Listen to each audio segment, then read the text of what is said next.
warahmatullahi taala wabarakatuh. A'udzu billahi minasyaitonir rajim. Bismillahirrahmanirrahim. Al-Fatihatu bil qabul wa tamami kulli sulin wa ma'mul wa salahi sya'ni zahira wa batina fid dini wa dunya wal akhirah, dafi'atan li kulli syarr, jalibatan li kulli khair, lana wa liwalidina wa li ahbabina wa li masyaikhina wa li muallimina ma'al lutfi wal afiyah wa ala niyati anna Allah yunawwir qulubana wa qawalibana ma'al huda wat tuqa wal afafi wal ghina wal mauti ala dinil islam wal iman bila mihnatin wala imtihan bihaqi sayyidina waladi adnan wa ala kulli niyatin salihah wa ila hadratil habib sayyidina Muhammadin sallallahu alaihi wa alihi wa sahbihi wa sallam. Al-Fatihah. A'udzu billahi minasyaitonir rajim. Bismillahirrahmanirrahim. Alhamdulillahi rabbil alamin, arrahmanir rahim, maliki yaumiddin, iyyaka na'budu wa iyyaka nasta'in. Ihdinas siratal mustaqim, siratal ladzina an'amta 'alaihim ghairil maghdubi 'alaihim waladdallin. Amin. Hamdan li rabbin khassana bi Muhammadin wa anqadhana min zulmatil jahli wad dayajir. Alhamdulillahilladzi hadana bi 'abdihi al-mukhtari man da'ana ilayhi bil izni wa qad nadana labbaika ya man dallana wa hadana. Allahumma salli ala sayyidina Muhammadin al-fatihi lima ughliq wal khatimi lima sabaq, nasiril haqqi bil haqq wal hadi ila siratikal mustaqim wa ala alihi haqqa qadrihi wa miqdarihil azim. Subhanaka la ilma lana illa ma 'allamtana innaka antal alimul hakim. Rabbi shrah li sadri wa yassir li amri wahlul 'uqdatam min lisani yafqahu qawli. Allahumma akhrijna min zulumatil wahmi wa akrimna bi nuril fahmi waftah alaina bi ma'rifatil ilmi wa hassin akhlaqana bil hilmi wa sahhil lana abwaaba fadlik wanshur alaina min khazaini bi rahmatika ya arhamar rahimin. Subhana rabbika rabbil izzati amma yasifun wa salamun alal mursalin walhamdulillahi rabbil alamin. Jadi insya-Allah kita akan meneruskan lagi pengajian kita pada malam ini bagi menyambung pembacaan kitab Adab-adab perempuan pada muka surat yang ke-27. Pada muka surat yang ke-27, adab yang ke-6, pada membicarakan tentang adab di dalam sekolah. Pelajaran yang ke-8, adab dalam sekolah, turutan yang ke-6. Sambungan daripada perbahasan kita ataupun perbicaraan kita yang sebelum ini. Baik. Qala muallifu rahimahullahu ta'ala wa nafa'ana bi ulumihi wa ulumina fid daraini amin ya rabbal alamin. Hendaklah kamu cukup jaga akan kitab-kitab dan helai-helainya dan segala alatan pelajaran kamu, dan peliharakanlah selama-lamanya dengan bersih meskipun kamu seorang murid yang kecil. Ini di antara adab yang boleh menyebabkan kita mendapat keberkatan ilmu adalah kita menjaga setiap perkara yang menjadi wasilah kita memperolehi ilmu. Bukan sekadar kita dituntut supaya menghormati dan beradab dengan guru, tetapi selain daripada itu ada lagi beberapa perkara yang penting yang perlu kita jaga sebagai sumber keberkatan untuk kita memperolehi ilmu. Selain daripada sekolah ataupun madrasah ataupun pondok sebagai tempat yang beroleh ilmu, maka termasuk dalam adab seorang penuntut ilmu itu adalah dia menjaga sekalian daripada peralatan-peralatan, termasuk kitab dan alat tulis yang menjadi wasilah kepada dirinya itu mendapat ilmu. Sebab tu dia berkata, pengarang kitab ni dia kata, hendaklah kamu cukup-cukup jaga. Maknanya jaga betul-betul akan segala kitab-kitab dan helai-helainya bagi kitab tu. Disuruh kita menjaga kitab-kitab. Sama ada kitab tu kitab yang sudah siap ditulis oleh para ulama sebagai teks kajian kita ataupun teks rujukan kita, ataupun buku yang kita gunakan sebagai alat untuk mencatat segala ilmu yang disampaikan oleh guru-guru kita. Jadi janganlah kita jadikan buku-buku itu ataupun kitab-kitab itu sebagai tempat untuk menconteng sesuatu yang tak sepatutnya kita conteng, tak sepatutnya kita tulis pada kitab-kitab tersebut. Kerana ia termasuk su'ul adab. Orang yang menjadikan kitab-kitab pengajiannya itu sebagai tempat untuk mencoret ataupun menconteng akan perkara-perkara yang tiada berfaedah, maka ia termasuk dalam kalangan orang yang tidak akan mendapat keberkatan dan kebaikan daripada ilmu. Sebagai penuntut ilmu, mencatat akan ilmu itu merupakan satu kewajipan.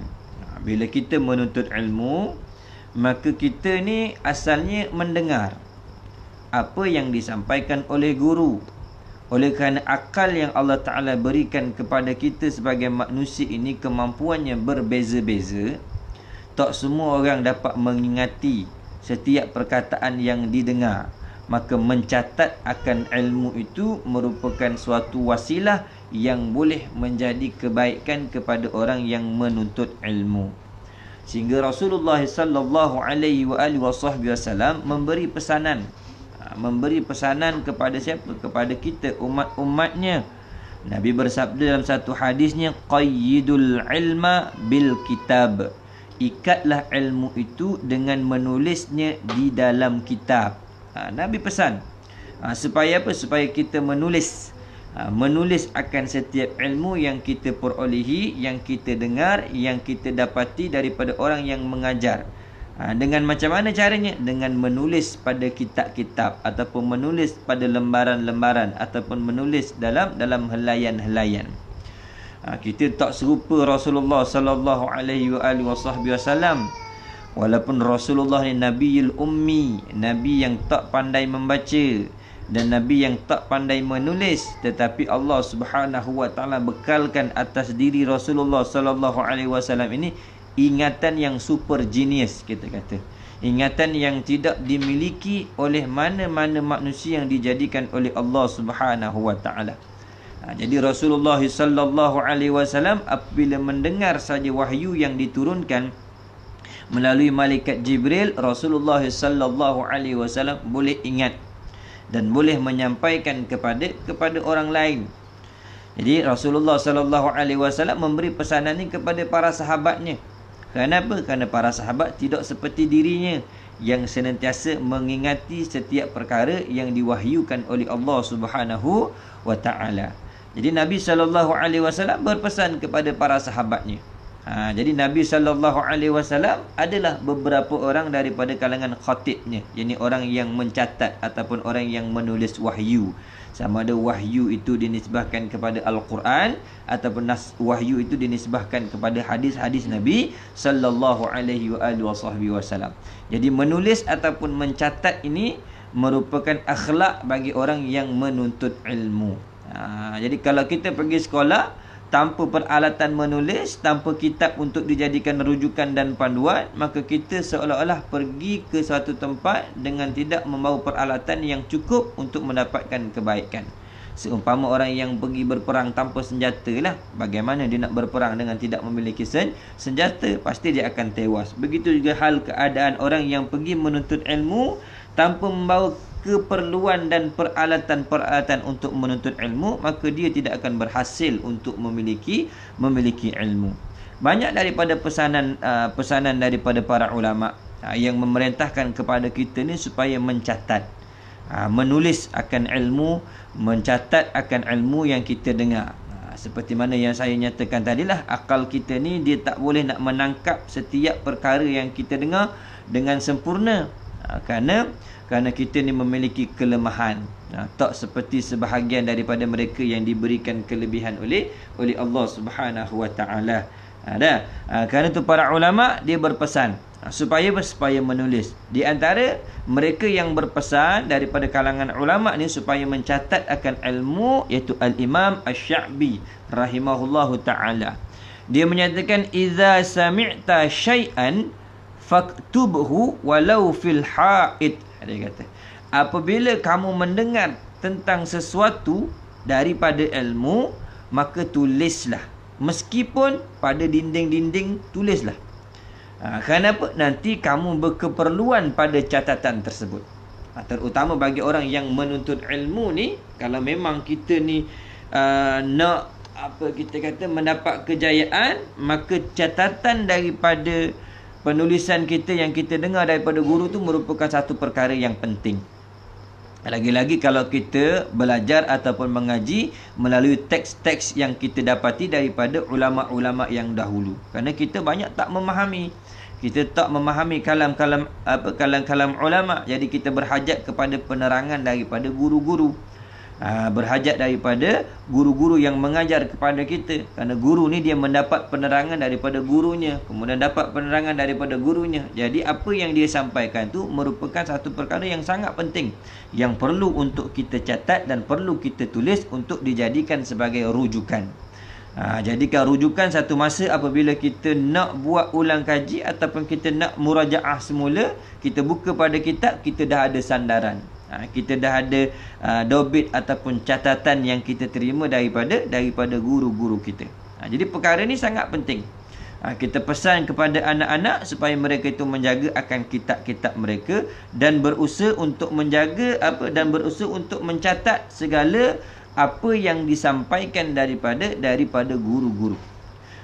Kita lihat di antara contoh seorang ulama yang sangat hebat daripada segi hafalannya, iaitu imam kita sendiri, Al-Imam Al-Syafi'i rahimahullahu ta'ala, yang memang sangat terkenal sebagai orang yang memiliki ingatan yang superb, kita kata sangat istimewa dan sangat kuat ingatannya. Di antara kelebihan Al-Imam Al-Syafi'i rahimahullahu ta'ala, setiap sesuatu yang dia dengar maka akan terus melekat dalam akalnya. Dia boleh dengan sekali mendengar saja, semua yang didengar tu terus melekat di dalam akal fikirannya.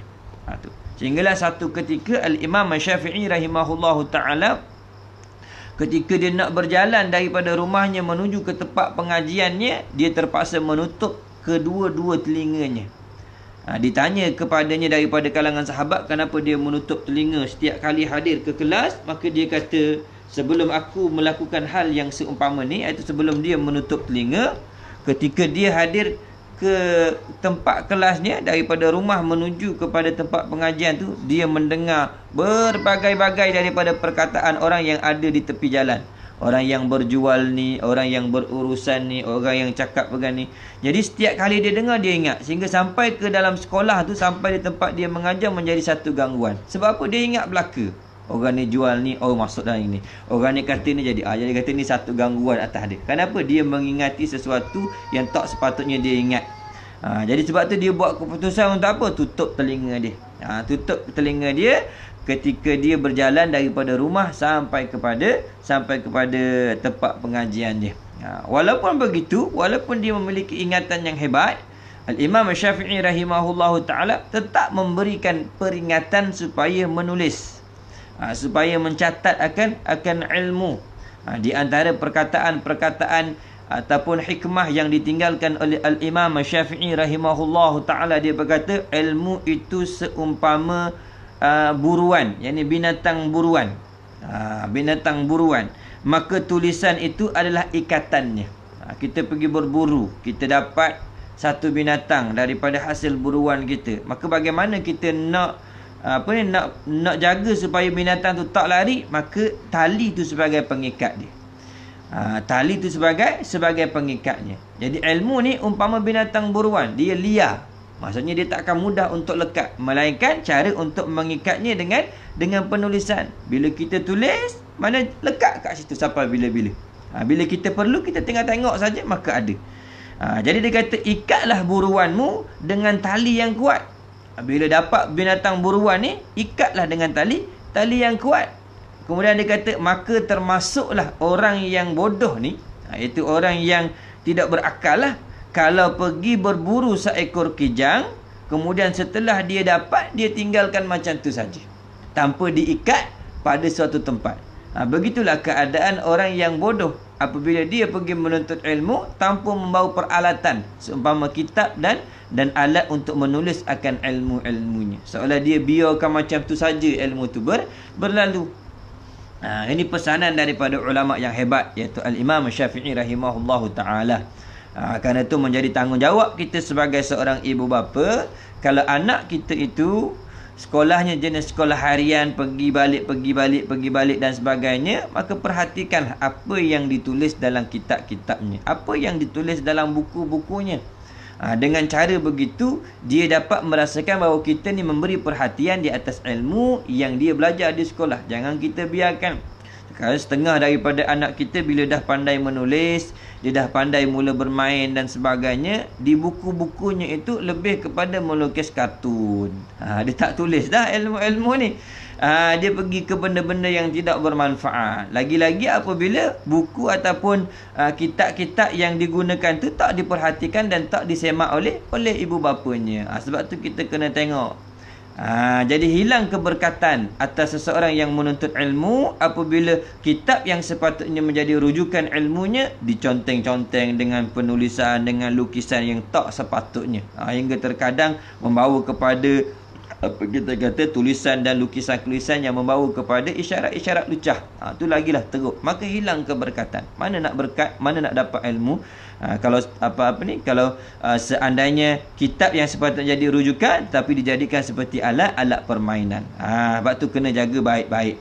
Kalau kita lihat dalam kitab Ta'alim Muta'alim, bagaimana pengarang kitab tersebut dia meletakkan salah satu daripada sebab keberkatan ilmu itu dapat kepada seorang pelajar adalah ketika pelajar itu beradab dengan kitab-kitabnya. Dia ajar kat situ bagaimana kita nak memuliakan kitab. Antaranya disusun rapi, kemudian jangan letak di tempat yang lebih rendah. Kalau nak bawa pun jangan bawa kitab tu jangan dibawa lebih bawah daripada kemaluan, mesti letak di tempat yang tinggi. Kemudian penyusunan kitab tu kena jaga. Kitab yang paling atas sekali mestilah kitab yang banyak membicarakan tentang kalamullah. Kalau Al-Quran, maka Al-Quran lah yang paling atas. Kemudian di bawahnya kitab tafsir, barulah kitab-kitab ilmu yang lain. Dan dia kata jangan letak sesuatu yang tidak bermanfaat atas kitab. Ni kadang kita tak kira lah atas kitab tu nak letak cawang ke, nak letak pinggan ke, nak letak makanan ke, kita letak. Maknanya apa? Kita tak memuliakan kitab tu. Lagi-lagi kitab yang berkaitan dengan ilmu agama. Jadi mana nak dapat keberkatan? Setengah daripada anak-anak kita kalau balik sekolah tu melepas saja. Beg retnu. Ni kat sini. Besok pagi nak pergi sekolah baru, mak mana beg kita, mak mana buku kita, mak mana pen kita. Tu kebiasaannya. Jadi kita sebagai ibu bapa ni kena perhatikan. Ni benda yang kita kena jaga. Benda yang kita kena perhatikan adab anak kita. Sebab apa? Ini di antara sumber kebaikan. Sumber keberkatan tu ada pada mana? Pada adab kita dengan kitab-kitab penulisan tersebut. Jadi dia kata hendaklah kamu cukup jaga akan kitab-kitab dan helaian-helaian yang ada pada kitab tu dan segala alatan pelajaran kamu. Mana kena jaga juga apa tu? Alat menulis. Kalau kita ada pen untuk menulis, maka jaga baik-baik. Jangan dilempar sembarangannya. Kenapa? Pen tu kita gunakan untuk menulis ilmu. Maka sesuatu yang digunakan untuk menulis perkara-perkara yang mulia juga patut dimuliakan. Sayyidina Ali karamallahu wajhah, dia nak memuliakan pen yang dijadikan ataupun qalam yang dijadikan sebagai alat tulis, dia tak pernah letak di bawah, melainkan letak di telinganya setiap masa. Itu sebagai tanda untuk memuliakan pen. Terkadang kita ni tak kira pen tu kadang buat korek hidung, pen tu kadang buat macam-macam lah. Tapi pen tu jugalah yang diambil buat tulis kalimah Bismillahirrahmanirrahim. Ada mana nak berkat? Kalau kita lihat di antara amalan-amalan kiai-kiai pondok di Indonesia yang mana mereka ni masih menggunakan papan hijau lagi, menulis tu dengan kapur. Menulis dengan kapur. Jadi apabila menulis dengan kapur, sudah tentu kapur ni dia akan luput, itu abuknya akan tulis. Abuknya akan jatuh. Jadi mereka beradab dengan kapur yang digunakan untuk menulis kalimah Allah ni ataupun menulis ilmu-ilmu syariah ni. Habis daripada mengajar, dia akan kumpul. Dia tak bagi orang bijak. Itu sebab apa nak muliakan tu. Ni kaedah. Sebab tu mereka dapat keberkatan ilmu. Ni di antara sebab-sebab yang banyak kita tinggal, iaitu adab dengan peralatan menuntut ilmu. Kalau kita pandai jaga, insya-Allah lah. Ingat senang nak boleh ilmu, susah. Terkadang benda ni pun lupa dan cuai dilakukan oleh daripada kalangan orang yang dah memang memiliki ilmu sekalipun. Jadi sudah habis alatan kita, jangan buang merata. Sudah habis dakwah ni, simpan di tempat yang baik. Kalau nak kambus. Orang kata sampai gitu sekali, lah tu nama kita beradab dengan alat-alat tulis yang kita gunakan untuk menulis perkara-perkara yang baik. Orang mengaji agama kan, pen yang digunakan tu untuk menulis hadis, untuk menulis apa kita kata ayat-ayat Al-Quran, menulis perkataan ulama. Jadi layak ke pen yang kita gunakan untuk menulis perkara-perkara yang baik itu disepahkan merata-rata, digunakan kepada benda-benda yang tak elok? Tak layak. Tu cara kita beradab dengan alat-alat pelajaran. Dan peliharakanlah selama-lamanya alatan-alatan tersebut, yakni kitab-kitab dan juga alat-alat pelajaran. Walaupun dah habis ngaji sekalipun, kitab kita guna tu jaga baik-baik, simpan baik-baik. Boleh jadi dia akan memberi kebaikan kepada generasi yang lagi akan datang. Sebab tu kita lihat ulama-ulama kita bila meninggalnya mereka meninggalkan penulisan, yakni meninggalkan kitab-kitab yang banyak, sehingga boleh diwarisi daripada satu zaman kepada satu zaman, sehingga boleh disimpan alat menulis mereka, boleh disimpan meja menulis mereka, boleh disimpan segala alatan-alatan yang mereka pernah gunakan. Kenapa? Adanya keberkatan di situ. Adanya keberkatan. Sesuatu yang biasa dan lama digunakan kepada perkara-perkara kebaikan pasti memiliki keberkatan. Sebab tu kena jaga baik-baik. Peliharalah selama-lamanya dengan bersih. Kena bersihkan. Jangan bagi kotor ataupun jangan dirosakkan. Meskipun kamu seorang murid yang kecil, walaupun anak kita tu masih kecil, kena ajar dia. Yang ni alat tulis, yang ni kitab, ni buku untuk belajar, yang ni buku untuk menulis. Ni satu buku yang memang khas untuk conteng-conteng. Nak tulis apa-apa, nak lukis apa-apa, tulislah kat sini. Ajar dia kat situ supaya dia tahu. Supaya dia ni pandai daripada kecil lagi. Nak memanfaatkan benda yang sepatutnya dimanfaatkan, dan dia tahu nak menggunakan perkara yang perkara yang tidak ada kaitan dengan ilmu tu pada tempat yang lain. Tu kena ajar daripada kecil lah, supaya dia tahu. Waktu kita semak buku dia tu, kita bagi tahu ni kitab pengajian. Dalam ni jangan tulis benda-benda yang bukan-bukan, jangan tulis benda-benda yang tak elok, jangan conteng, jangan lukis apa-apa, jangan. Cuma tulis apa yang guru ajar. Kemudian ni pen untuk menulis, ni alat lukis dan sebagainya. Kena jaga baik-baik. Okey. Jangan sepah-sepah dan sebagainya. Kena nasihat dia. Kerana tu di antara adab orang yang menuntut ilmu. Baik. Seterusnya dia kata yang ketujuh, janganlah mengesatkan qalam pada kain atau rambut. Nisbah orang dulu-dulu, kalau dia menggunakan qalam tu celup atas dakwat. Nak tulis, celup. Nak tulis, celup. Jadi selepas tu jangan lap kat baju lah. Jangan ambil baju kita ataupun kain ataupun rambut. Boleh jadi juga rambut panjang dilap, dikesat ataupun dilap pada rambut. Zaman kita sekarang ni, itulah pen kita pun kadang nak jakwat dia keluar meleleh kita pun ambil lap kat baju dan sebagainya. Jangan. Dia kena beritahu. Kerana ia termasuk perbuatan yang kotor. Yang ke-8, janganlah mencicip dakwat dengan lidah. Janganlah mencicip dakwat. Mencicip ni macam rasa lah. Kalau kita makan, cicip makanan, ambil jari, cap, kita rasa. Jadi dakwat tu jangan buat. Jangan kita cicip dakwat. Jadi rasa dakwat. Warna rasa dakwat warna biru ni, warna rasa dakwat warna hitam ni, jangan. Kita kena ajar daripada kecil anak-anak kita. Jangan mencicip dakwat dengan lidah. Kerana apa? Kerana iaitu menyalahi adab dan mencederakan kesihatan. Kerana itu bukan bukan kelakuan yang baik. Bukan perbuatan yang elok. Dan juga ia termasuk dalam perkara yang boleh menyebabkan sakit, mencederakan kesihatan. Dan dakwat ni bukan alat untuk bukan sesuatu untuk diminum dan sebagainya. Boleh jadi masuk perut ke dan sebagainya, boleh menyebabkan penyakit. Jadi jangan mencicip. Zaman sekarang kita kata orang tak cicip, tapi pen tu diletak kat mulut, disat dan sebagainya. Itu tak boleh juga tu. Tu kena jaga baik-baik. Okey. Dan seterusnya dia kata, janganlah kamu mengotorkan jari-jari dengan dakwat. Janganlah kamu mengotorkan jari-jari dengan dakwat. Maksudnya jangan conteng tangan kita. Ada setengah orang kan, setengah budak kan, dia tak ada kerja, dia ambil pen, dia conteng. Dia conteng, waktu dia lukis apa kat tangan dan jari dan sebagainya. Itu tak salah. Jadi kita kena ajar dia daripada kecil. Kita kena bagi tahu dia, oh ni benda tak betul, benda tak molek, jangan buat. Jangan conteng. Janganlah kamu mengotorkan jari-jari dengan dakwat. Tetapi apabila terpaksa kotor, terpaksa kotor dengan maksud buat pekerjaan lah sesuatu. Umpama belajar cat ke, belajar color dan sebagainya, memang tak dapat tidak, tangan tu akan kotor. Maka hendaklah kamu basuh dengan segera. Maka kena basuh tangan dengan segera. Dan peliharakanlah kebersihan segala pakaian kamu pada tatkala itu. Walaupun memang kita ni nak buat aktiviti yang memang agak kotor sikit, seumpama melukis dan sebagainya, tapi kena jaga kebersihan pakaian tu, kena jaga. Kerana ia termasuk dalam adab orang yang menuntut ilmu. Maksudnya kat sini jangan main lah dia jadi kotor ni, sebab bila kita main, dalam kita kata suruh cat apa, dia ni tong kena muka kawan dia, ni pun sama pau kena baju kawan dia, tu tak boleh lah. Jadi benda ni kena ajar. Kena ajar pada anak-anak kita. Jaga kebersihan baju, jaga tangan kamu, jangan sampai kotor. Baik.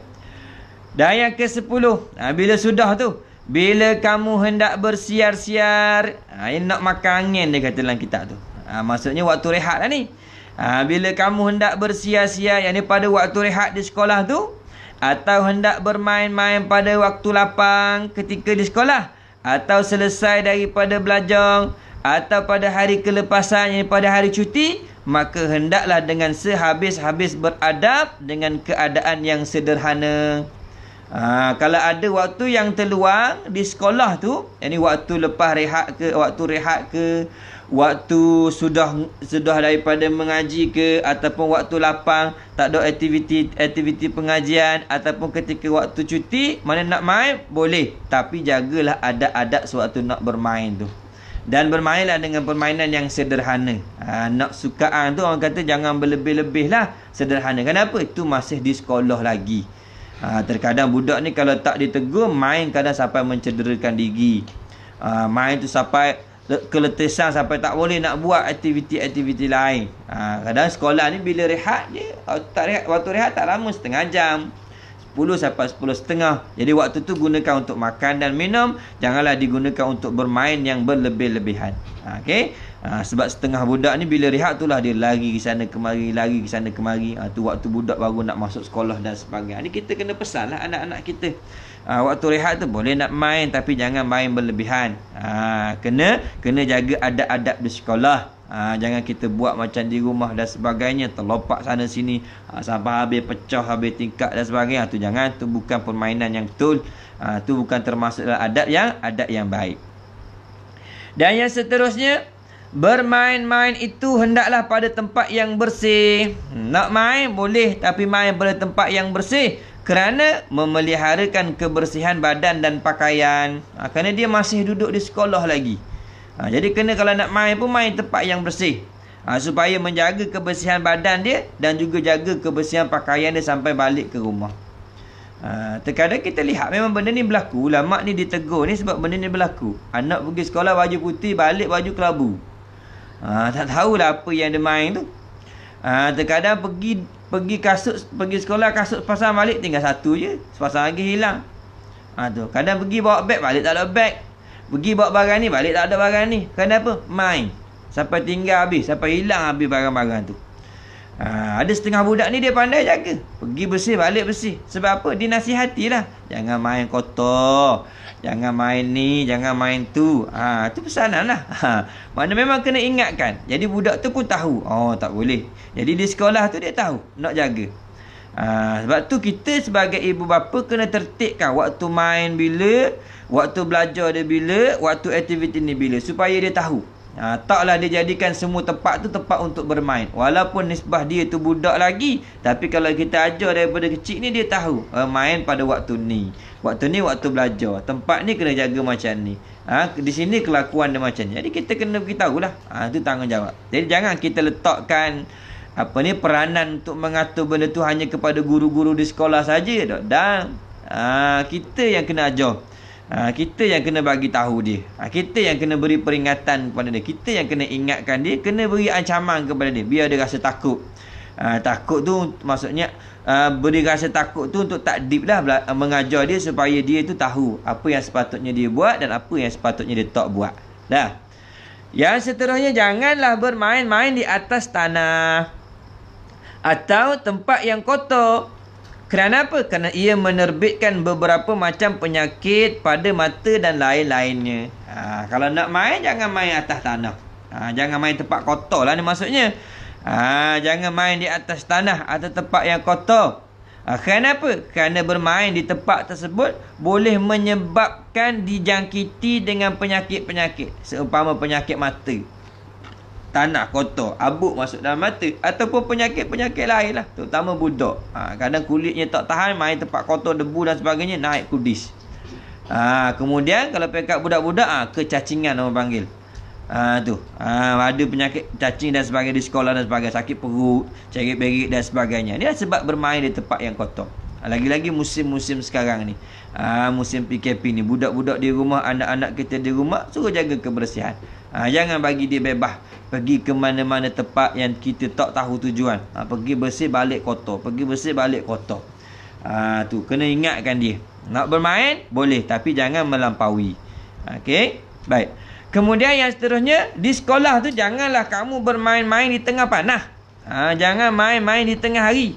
Ataupun main di bawah cahaya matahari. Di tengah padang dan sebagainya waktu panas. Kenapa? Kerana apabila panas itu terbit, maka ia memudaratkan kepala dan mata. Boleh menyebabkan sakit kepala dan juga sakit mata. Sebab bermain di tempat yang panas. Sebab tu kalau kita lihat aturan pendidikan jasmani di sekolah, dulu ada pendidikan jasmani bagi pelajar yang bersekolah pagi, dia punya waktu dia pagi-pagi betul untuk pendidikan jasmani. Pukul 8 ataupun 7.30 sampai pukul 8.30, sejam je. Bagi budak yang belah petang, waktu di mana? Pukul 5 tu petang, bila matahari tak ada. Matahari dah mula, bukan tak ada lama, dah mula condong, dah tak terasa panas sangat. Tu waktu untuk bermain. Kenapa? Nak kurangkan mudarat lah. Kalau tak, boleh menyebabkan sakit kepala dan juga sakit mata. Ni benda-benda asas je sebenarnya, tuan-tuan, sidang pendengar semua. Benda-benda asas saja, cuma diperingatkan semula oleh ulama kita, supaya kita ambil berat. Sebab ini termasuk bahagian adab yang boleh menyebabkan dapatnya kebaikan ketika orang yang menuntut ilmu. Jadi apabila dah sakit kepala, sakit mata dan berbagai-bagai penyakit, maka tak dapat tidak kena bercuti.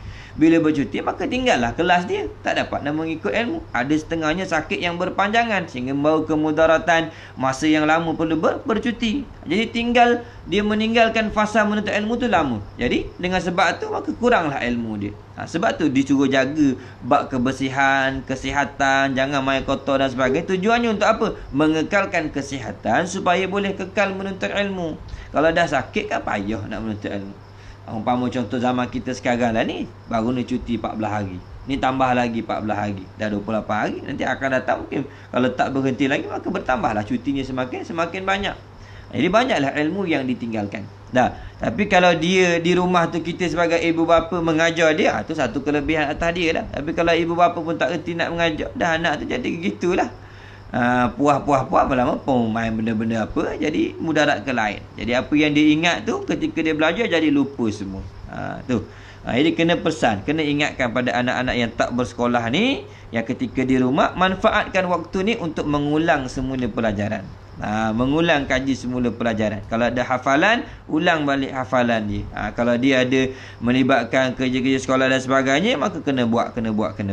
Baik. Kemudian bila kamu berjalan balik dari sekolah, nak cerita balik pula. Cerita pergi, cerita duduk di dalam sekolah tu, dia bagi tahu dah sedikit. Baik. Dia kata bila kamu berjalan balik daripada sekolah, janganlah bersaing dengan kanak-kanak yang tiada beradab. Maksudnya bila balik daripada sekolah, balik terus ke rumah. Jangan singgah di mana-mana tempat untuk bersaing, yakni berkawan ataupun berteman dengan kanak-kanak yang sebaya ataupun lebih tua daripadanya yang tidak memiliki adab. Ni setengahnya daripada budak yang tak sekolah ke, ataupun budak yang sekolah tapi jenis nakal dan sebagainya. Jangan ikut. Jadi kita kena pesan anak kita, balik sekolah terus balik, ataupun memang kita ambil sendiri. Ataupun kita ambil sendiri dia di sekolah, bawa balik terus. Jangan bagi dia Singgah di mana-mana yang dia tu berteman dengan kawan-kawan yang tak elok. Kerana apabila dia berteman dengan kawan-kawan yang tak elok ni, maka dia akan mempengaruhi akan akhlak dia lah.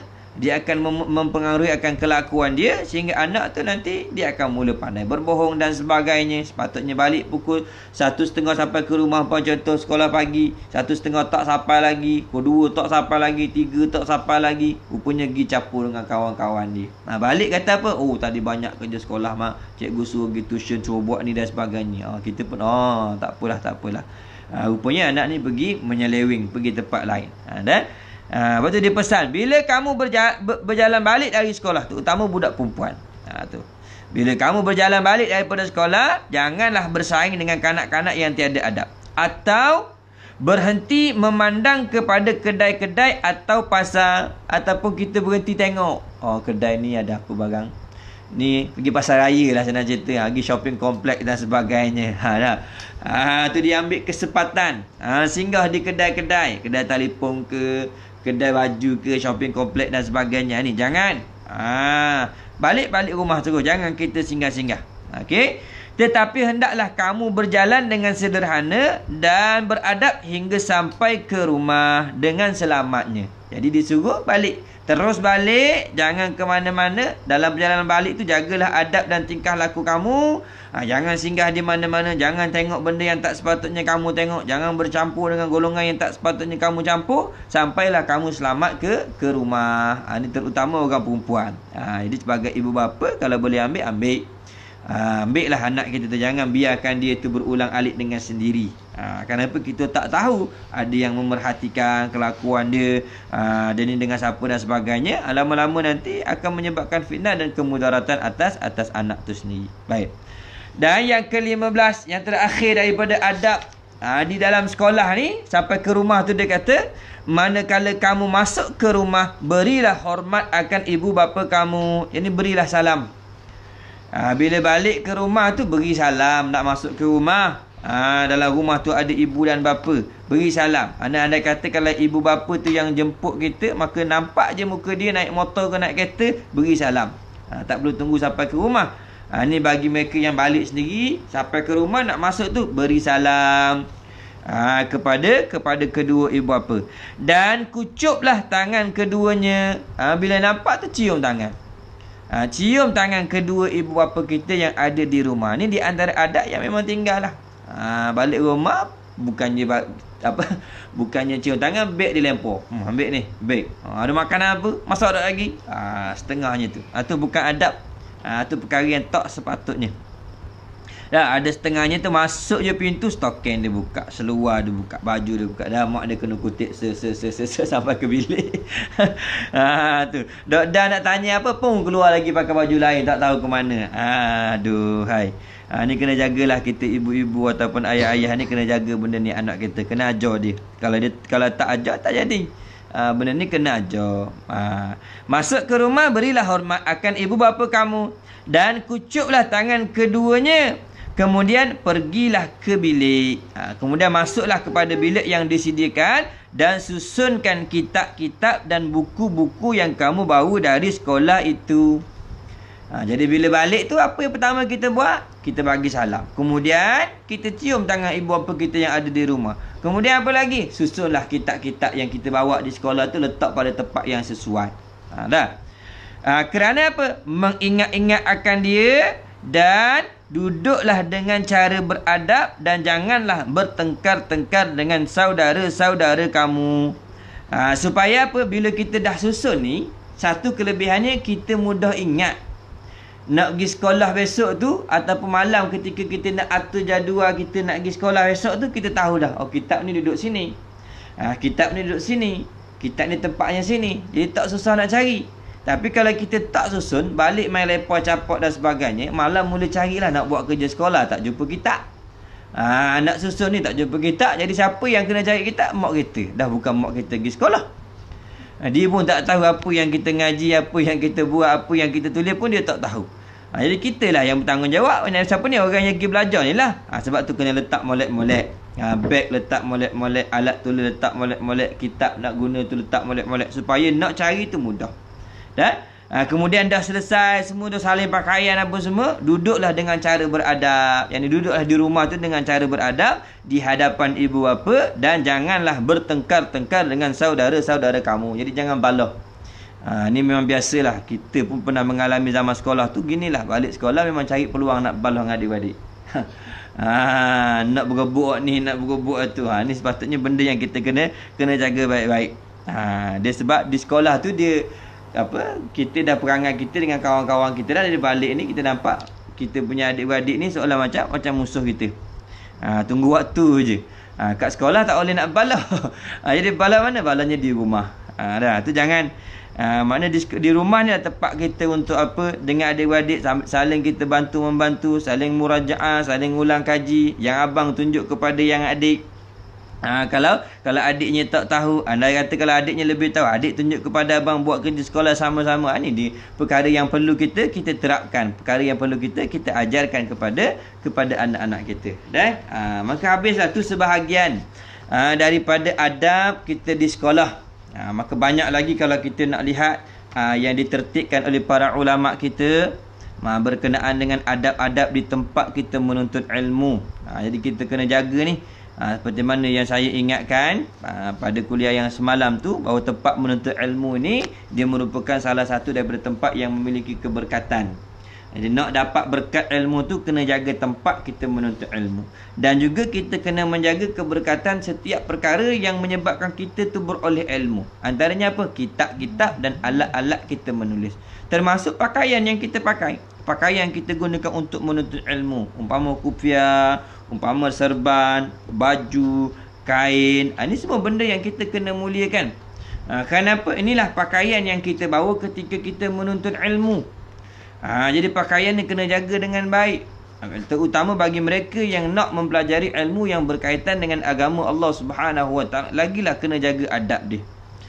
Dia kena jaga diri dia, jaga kebersihan pakaian dia.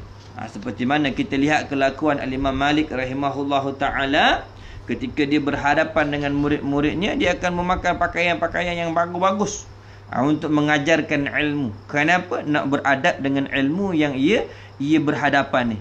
Terutama ilmu yang berkaitan dengan kalamullah dan ilmu yang berkaitan dengan perkataan Nabi kita Muhammad sallallahu alaihi wasallam. Jadi itu di antara sumber keberkatan kita mendapat ilmu, iaitu kita menjaga setiap perkara yang berkaitan dengan ilmu itu sendiri. Okey. Habis sampai situ dulu. Nanti kita akan sambunglah pada kuliah malam esok insya-Allah. Sambung pada bab membicarakan tentang adab kepada guru. Adab kepada guru. Kemudian nanti akan masuk pada membicarakan tentang adab kepada sekalian murid-murid. Kalau kita jadi guru, adab kepada murid pula. Nanti ada membicarakan tentang adab bersahabat. Barulah nanti masuk kepada bab membicarakan tentang adab dengan diri sendiri macam mana. Okey. Jadi malam ni kita berhenti sampai sini dululah. InsyaAllah esok malam kita akan sambung bab pada membicarakan tentang adab kepada guru. Dah tak apalah, walaupun tak sampai sejam pun ada dah ni. Dah, nanti kita akan sambung lagi lah untuk malam esok insya-Allah. Dia ada ketika waktunya tak boleh panjang-panjang sangat. Ada ketika kita akan panjang, ada ketika kita tak perlu panjang-panjang. Yang penting apa yang kita nak sampaikan tu telah kita sampaikan insya-Allah. Baik. Wallahu alam. Subhanakallahumma bihamdika asyhadu an la ilaha illa anta astaghfiruka wa atubu ilaik. Bismillahirrahmanirrahim. Alhamdulillahirabbil alamin wassalatu wassalamu ala sayyidina Muhammadin asyrafil anbiya'i wal mursalin wa ala alihi washabbihi ajma'in. Allahumma fir lana dzunubana wa liwalidina wa limasyayikhina wa limuallimina wa li ashabil huquqi alaina wa li jami'il muslimina wal muslimat wal mu'minina wal mu'minat bi rahmatika ya arhamar rahimin. Rabbana atina fid dunya hasanah wa fil akhirati hasanah wa qina azabannar. Sallallahu ala sayyidina Muhammad wa ala alihi washabbihi wasallam. Subhana rabbika rabbil izzati amma yasifun. Wassalamualaikum warahmatullahi wabarakatuh. Assalamualaikum warahmatullahi wabarakatuh.